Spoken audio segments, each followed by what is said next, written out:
Greetings, Goddess Body Mind Spirit community. This is your Goddess Guru, Oda, here to share a word of inspiration with you on your path to self-realization and self-mastery. Every now and again I tell you, I'm committed to making these videos, and life happens. So I now have an accountability partner, and so I am once again committing to getting a weekly reading out, just because it's what my spirit is leading me to do. And so I would like to honor the guidance of my spirit. Hope that all is going well. We're deep into 2016. This is a year where sky's the limit, change is on the horizon. I did a reading and it just, whatever I was saying didn't sound right, to the point where I accidentally deleted it. But I am going to get more guidance for us, or look at the guidance again and make a video for 2016. What I want to say is that, or start off with saying, is that I am now doing, it's once or twice a month, a teleconference call with other priests and priestess friends of mine. We talk on spiritual topics. In the description of this video, I am going to post the playback information for the last call, and eventually I will get all of the calls uploaded to my blog so that you can go and listen to the playbacks, because the calls have been really good. And I'm not saying that from an egoic standpoint, but from in the sense that we have gone out of our way to share wisdom and guidance that will help you, at the very least, feel better. Move to a place where you feel like you have more, you're more in tune with your power, that you're more in tune with the goodness that is you. And so please avail yourself to the phone calls. I am on Facebook as The Oracle Speaks. You'll know it's the correct page on Facebook because you'll see a statue of an African woman holding her baby on her back. And so that's where I post when the next phone calls are, which the next one is April 24th. I'll put that information in the description. In that call, I did divination, and the energies that spoke were Obara, in Ire, and Irisun. So this time I used the Meridian Lagoon oracle out of from the Ifa tradition out of Nigeria. So I want to share a little bit more about that particular divination, because I feel like it's very beneficial. But I did want to say, in the phone call we talked about the ultimate relationship, which is the relationship with the divine within you. That there is no more important relationship than the divine within you. And that it is very important for us to develop rituals, to develop spiritual practices that will put us on that path to opening up more fully to the divinity within us, to our higher selves. And so Omitosin, Baba Omitosin was on the call and talked about elemental cleansing. There was a name that I don't know where my notes are.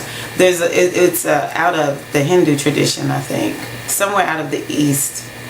He called it a Rijo Anantara cleansing, and it was all about understanding the elements within you. So we have water, we have earth, we have air, fire, and space, and things you can do. So you can listen to the phone call. Probably would be maybe a third of the way in is when he starts talking and shares this information. But I also feel it's important for us to really share concrete. So that's concrete that he shared. And I asked the other priestesses who were on the call to share what it is that they do to connect to the spirit within them. First and foremost, we have to be on that path to even knowing that it's there.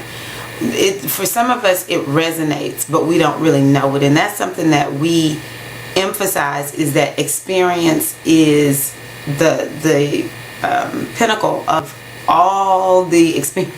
Whatever, in spirituality, the greatest thing you can do is experience it.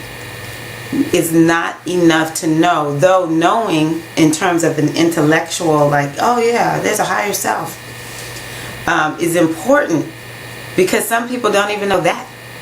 And so we have to know, but at some point we have to experience this intelligence within us, and we have to, it's important for us to do rituals on a daily basis. So just tying the reading into it, before I did the reading, we had decided that we were going to talk about the importance of the Ori, the higher self within all of us. That's the most important relationship that we can have. And so when I did the reading, the Irasun piece to the reading is all about Osun. Now, it's about Orisha also. Okay. I'm new to this divination system, so I have to sort of just double check what I'm saying.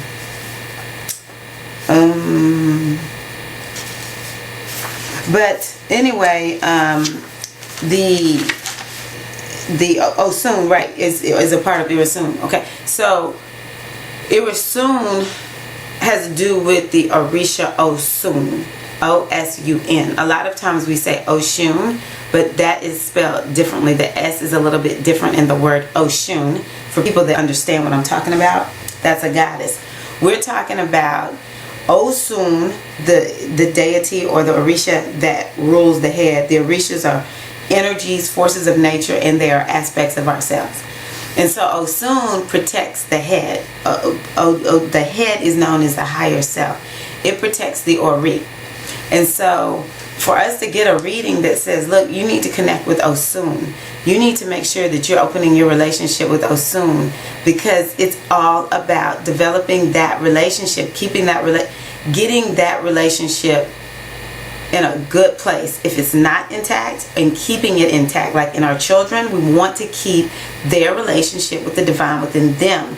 We always want our children to have an understanding that they have to listen to the divine within them. I tell people all the time, children are in fact born with a blueprint. They are born with directions. And some of that comes from us getting divination for our children to find out what is their purpose.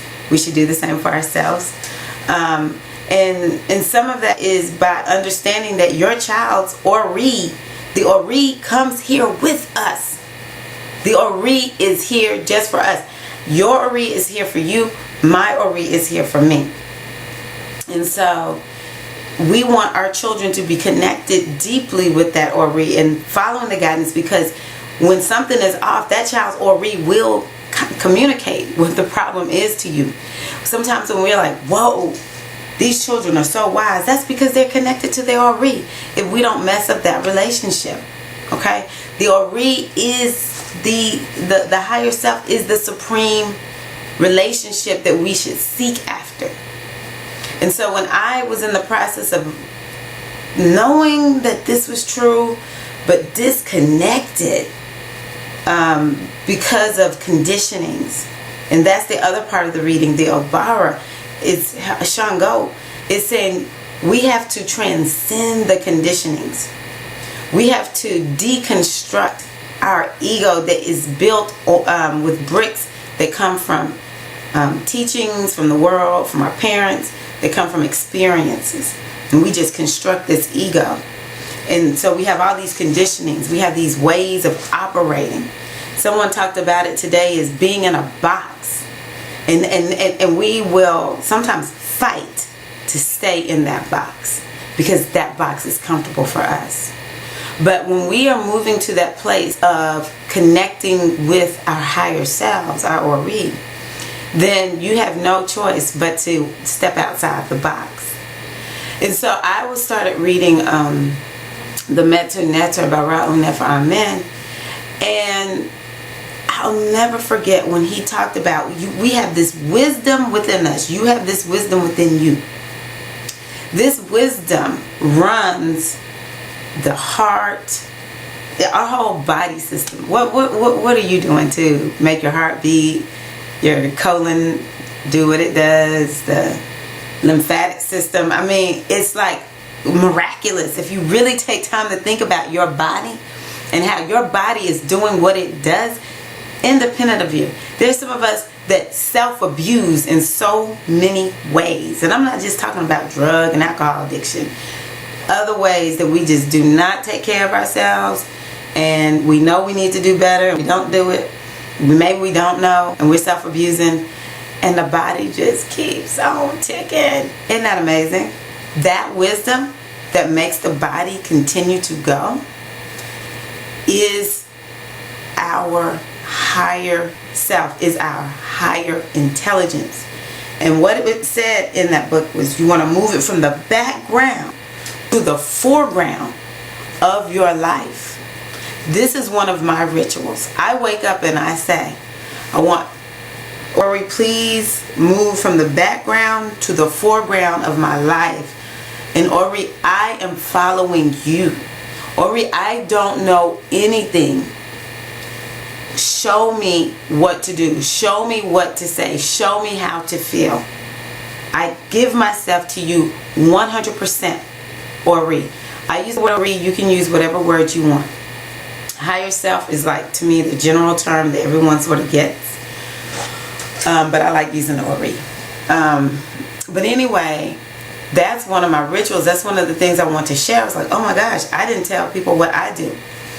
And I am one that I don't care where I get truth and wisdom from, whatever helps me. So this is another thing that I do that I got from the Christian Bible. Jesus said, me and my Father are one. And so that's one of the things I wanted to impress upon people last night on the phone call. You and your Ori are one. Okay? Not only are you one, you are one and the same. There is no differentiation between you and your Ori. There is only the illusion of feeling that way. And that is part of the human experience. That we have to come into the body, forget that really I'm just the divine consciousness inserted into a piece of the divine consciousness, inserted into the body, not even separated from the rest of who and what I am, which is my Ori. Okay? And so we want to get to that point where, well, that's part of the human drama. That's what I was saying. The human experience. We forget that all of that is there. The Ori actually is ever present. We are one with our Ori. Your Ori is for you. My Ori is for me. And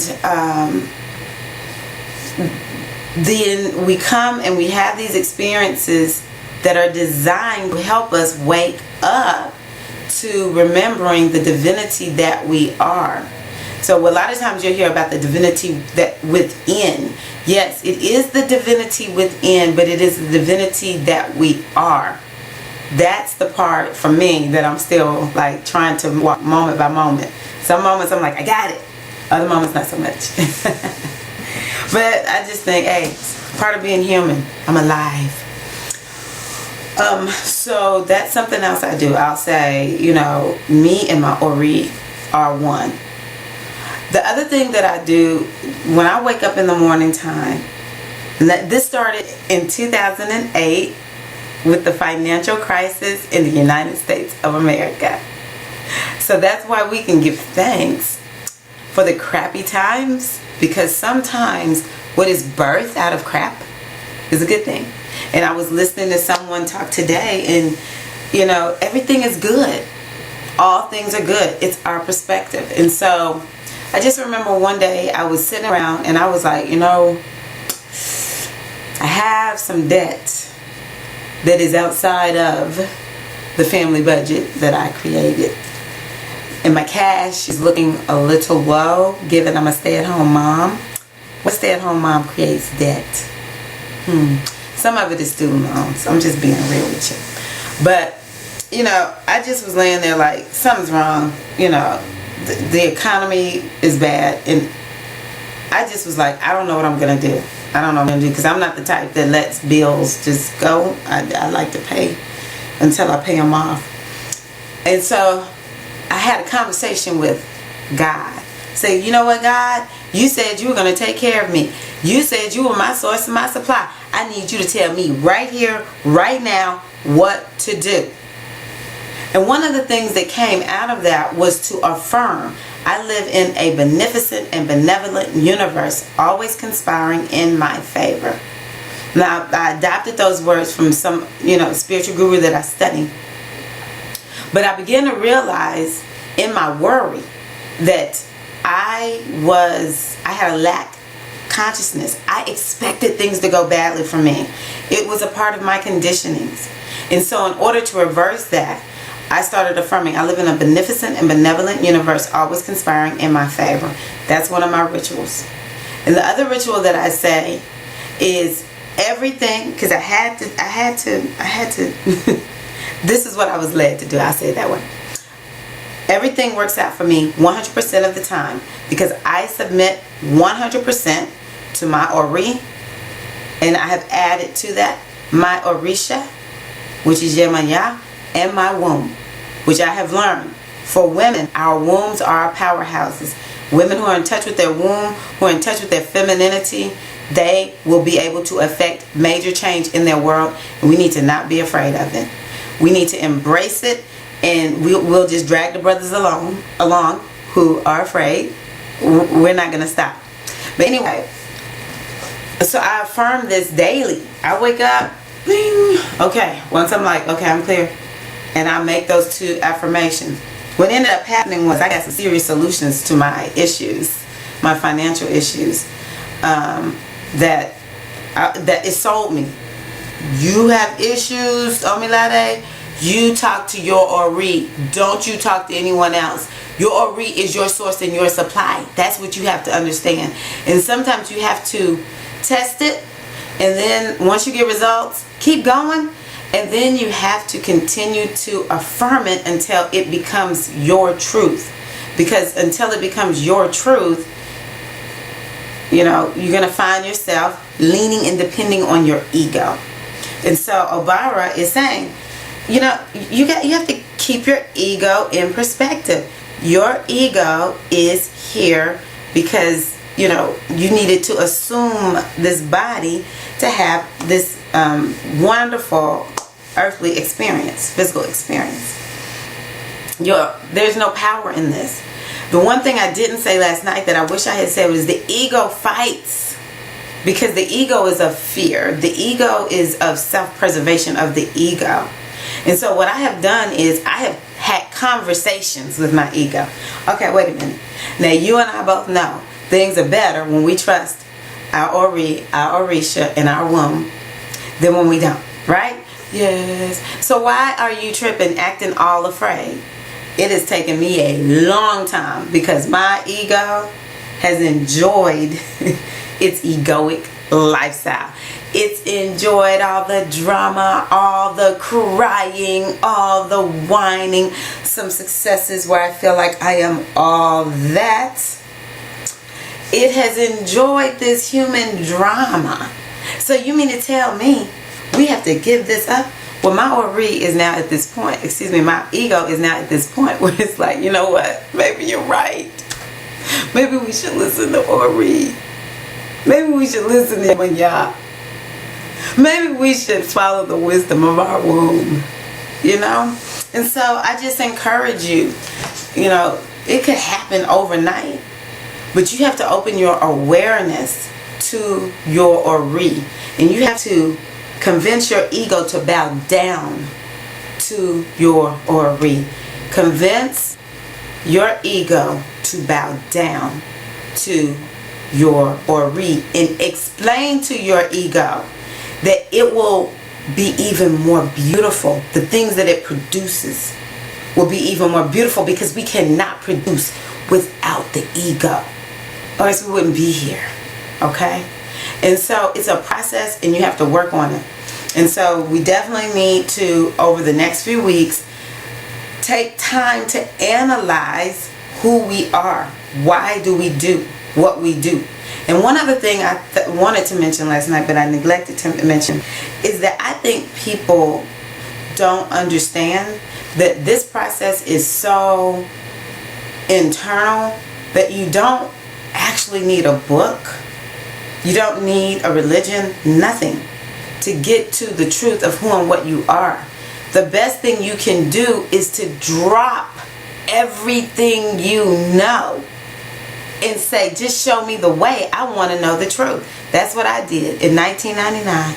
I just said, you know what? I want to know the truth, and it doesn't have to be anything that makes me comfortable. When you open yourself up to the truth will reveal itself to you. And then the more you connect to the truth, the more you feel connected to the wisdom and power within you, you cannot have any fear. It cannot exist where truth is.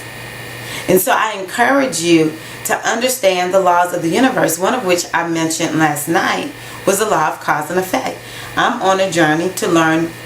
I want to be able to consciously know what are the laws of the universe. I want to study them, and I want to know them.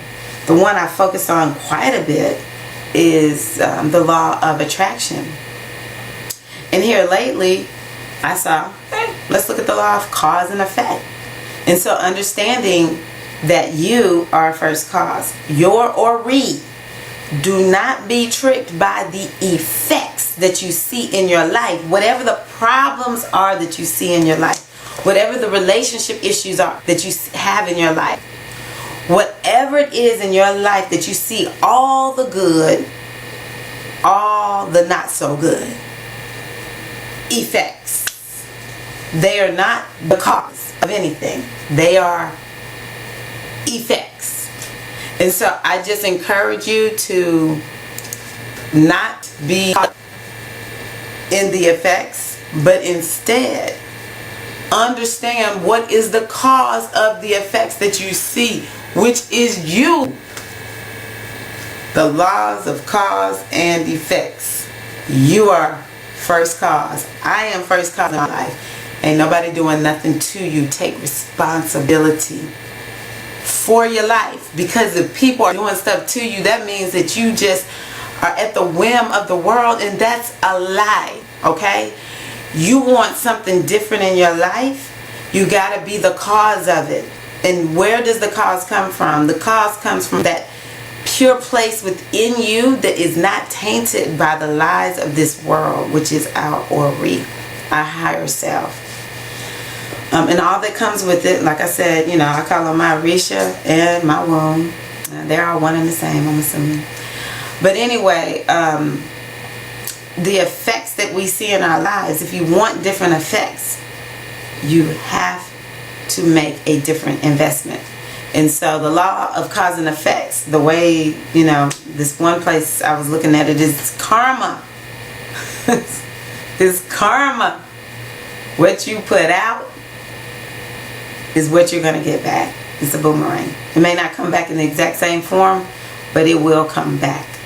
And so one of the things that Priestess Erica said that I liked last night was, what are you thinking about you? What kind of things are you saying and thinking about yourself? Because that's what you're getting. If you're not thinking positive thoughts about yourself, you're going to struggle with getting positive results. So it's very important for us to make sure that the relationship with self is one that is important and healthy. Let me just see if there's anything else I want to say. Both of these Odu talked about the importance of cautious behavior. I was like, really? I didn't even notice that last night when I was looking over my notes. But right now is a time for you to have cautious behavior. Because if you don't, you may find that you're ending up with bigger mistakes than you really want. One even said the more you take, and when I say cautious, it's more of like calculated. Think before you act over these next few weeks. Don't operate from your emotions. Instead, make choices. Doing so will lead to abundance. Obara is saying we're supposed to be experiencing abundance. And so we have to, if you have problems with abundance of any kind in your life, then I encourage you to heal your abundance consciousness, because what that means is that you're cut off from the abundance that is you. You know, we hear about, you know, the divine. The divine is abundance. That's who and what we are. That's our true nature, abundance. And so if we're not experiencing abundance, it's just because we need to open ourselves up more to it. We need to remove the conditionings that are making us think, oh, I'm at lack. Well, do not focus on the effect. So what this one author says is, money is the effect. Don't be focused on money. In the USA, money is just paper. That just blows my mind. People steal and go to prison over this paper. People cry at night because they don't have it. I'm like, but I didn't know that. You know, I've had to educate myself. But it's really just paper. It's not even backed by gold anymore. And look at us. I tell people, I have so much paper clutter sometimes. I should have no problems attracting money since it's just paper. But you know, it's all about what we attach to it. And so if you focus on getting the effect, then you are focused on the wrong part of the equation if you are wanting it. So you can't look at the effect and be focused on that. You have to understand that it comes from within. We are consciousness, and we are, you know, it's like a stream of thoughts, of energy, of desires, of feelings. And it rolls out, and we see it in this holographic deck. So if you want more, you got to see it in your head first. If all you see in your head is what you don't have, when that's what you feel, and you're looking at your account, or you're looking at your relationships, or you're feeling lonely, and you're just focused on it, that's what you get more of. Okay? But if you in your head say, I'm just going to, I tell people all the time, what do you have to lose by sitting around imagining, maybe 5 minutes, that you are rolling in money, that you have the love of your life, that you have so many great friends around you that treat you well? You have anything to lose by doing that. Maybe that will begin to make a shift, and then be open to receive it. Okay? So yeah, think clearly before taking action, because you want to avoid serious mistakes. Let me just set that in both. You need to take time to contemplate and retreat from the world. And it's important for us to understand, or to be in harmony with nature. And I'm going to tell y'all something. You know, at one point I was Miss Health Food Fanatic. And once I had kids, I fell off the boat. You're never too far from it when you know. But it's easy to not learn new stuff or live it, you know. You might say, I know I'm supposed to do it, I just don't do it. Hey, that's been me. But here lately, because I care about this world that I'm in, and I believe in the power of the paper dollar, I have said I'm going to let my dollar speak and send word to all these manufacturers about what I want in the store. I learned that chickens, these eggs, and I have avoided buying the white eggs for a while now. So, you know, I thought I was doing good buying the brown eggs. Sometimes I meet people that have chickens on their farms. I buy their eggs, you know. And my sister-in-law and I were talking recently, and it made me say, well, let me look and see, like, is it these organic eggs? Because I started buying free range, I think is what it's called, eggs. What is the difference? Not much. when I found out these little chickens get their beaks clipped, and their wings clipped, you know, all for the sake of the egg, I was like, okay, I really got to make a change. And they do it even when it says free range. Free range doesn't mean that they are free to roam wherever they want and to just be chickens and cluck and eat off the ground too, which is important for chickens, and it makes the eggs healthier. I just was like, I gotta do better, you know. And I felt bad because I'm like, I'm not living in alignment with harmony. I'm in harmony with nature. Another thing that I do is pick up trash that other people put down. My husband is like, I'm sorry, I'm not picking up nobody else's trash. But I remember reading this book years ago, and this woman was like, we should always pick up things like glass, plastic, and metal. You know, paper is biodegradable, but glass, plastic, and metal, we should pick that up. And then, of course, in the North, in the Atlantic, no, the Pacific Ocean, there's this big sea of trash that is floating, and it comes from different cities. The trash, it rains, the trash gets near the water supply, gets in it, and it's all making its way up there to that big garbage pail of trash in the ocean. And so I just, when you see it, it's like, oh my gosh, I've got to do better. And so I pick up other people's trash.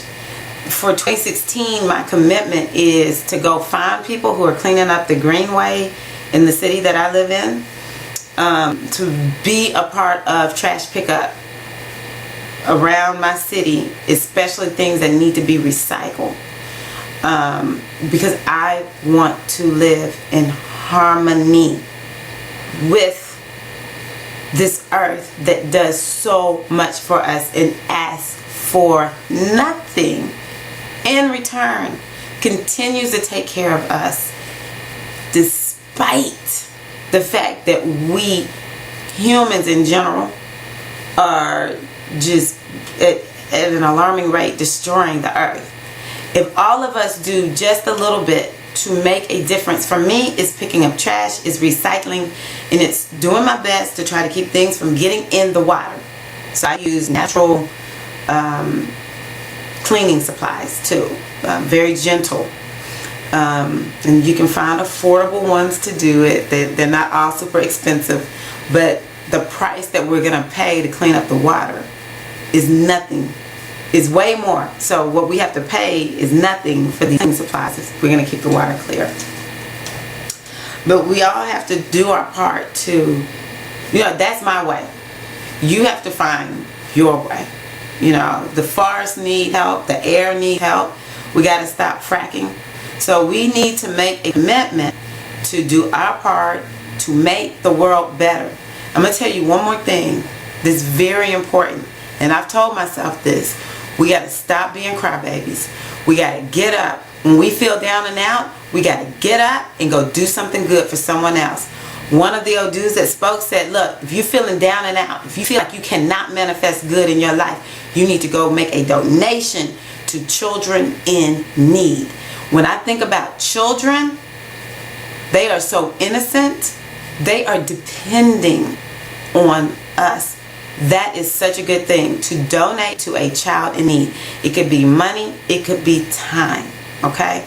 But we have to stop sitting around crying, and we have to get up and go do something revolutionary, because that's Shango. Shango is a warrior king. We have to do something revolutionary to effect a positive change in the world. And as we effect a positive change in the world, it can't not be effected in us. I am Omi Lade. Thank you all so much for taking time to watch this video. I have a really messed up webcam, so if it's not in sync, I'm so sorry, but I hope it is. Know that I love you though, and I'm going to post the video even if it's not in sync. See you next week. Hold me to it. Peace and love.